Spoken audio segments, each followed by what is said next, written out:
So you'll have to excuse the large amount of people in this room. It actually reminds us of when we were in China at the Shanghai Motor Show at the Haval stand. And here we are today in South Africa. But the whole talking point of today is this vehicle here, which is the new Jolion.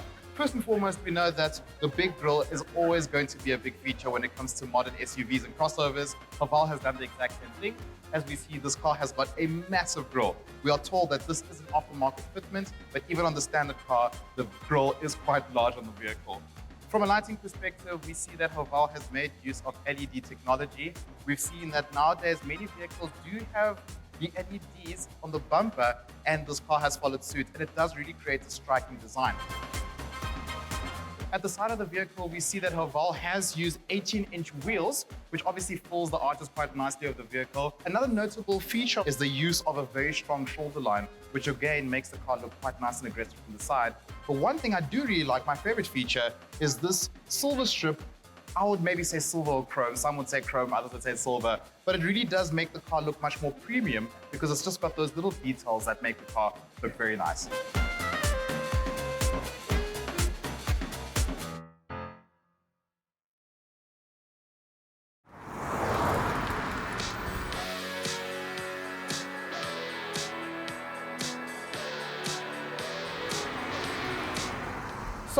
So far, so good. We can definitely say that we're having a jolly good time in this car. You see what I did there?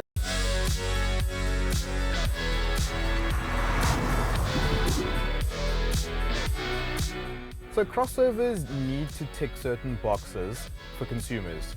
Now we all know that this segment specifically is extremely popular, and it's for good reason.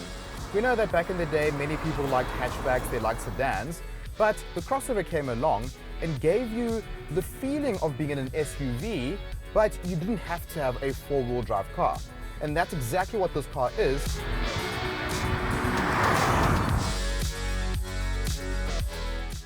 Next up on the list, we need to make sure that we have got the right powertrain in a car like this, because it's all good and well to have a car with a good size, but if it doesn't have the power to back it up and it's sluggish, it's not going to work. So in terms of engines, I have got a 1.5 litre turbocharged 4-cylinder. It produces 105 kilowatts and 210 Newton meters. This vehicle will happily overtake driving on the highway, and it will happily do the city commute with ease. It doesn't have too much power, but it's got just enough for you to get going. And I'm sure even if I had more people in this car wouldn't feel sluggish at all.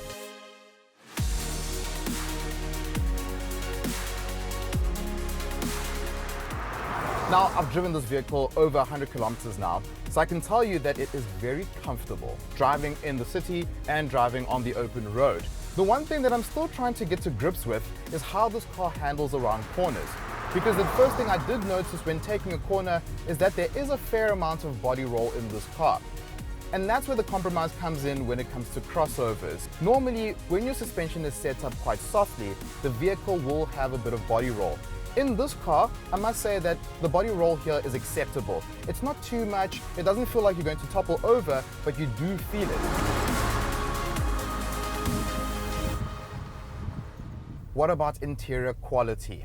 Funny enough, that is the most standout aspect of this vehicle. Sitting in here holding the steering wheel, it feels like I'm in quite a premium vehicle. It doesn't feel like I'm in a car that costs, wait for that, we'll talk about that a bit later, because I'm going to surprise you about the pricing of this vehicle. Instead, if I close my eyes and somebody blindfolded me and said, what car are you driving? I would sooner say a more premium brand than what I would expect it to be. And that's a very good thing, because where Haval wants to be in this segment, they want to irritate the likes of the VWs, the Toyotas, and they want to give a value proposition, and I quite honestly think they've done that. For instance, right now, I've got lane keep assist in this car, I've got blind spot monitoring, and I've even got rear cross traffic alert. For me, as a driver, the 360-degree camera in this vehicle works so nicely. You're able to see the different positions of your car, you're able to see your vehicle in different angles, and wherever you want to see your car, you can generally see it. And it makes you think that other manufacturers should have been able to do this as well. If these guys, who are the new kids on the block, are giving us such quality and such tech, why can't the rest of the guys do a similar thing? And I think that's the thing about this brand. When you start understanding what the Haval brand is, it's really quite a disruptor in the industry. But I like that. South Africa needed a brand like this to shake things up a bit.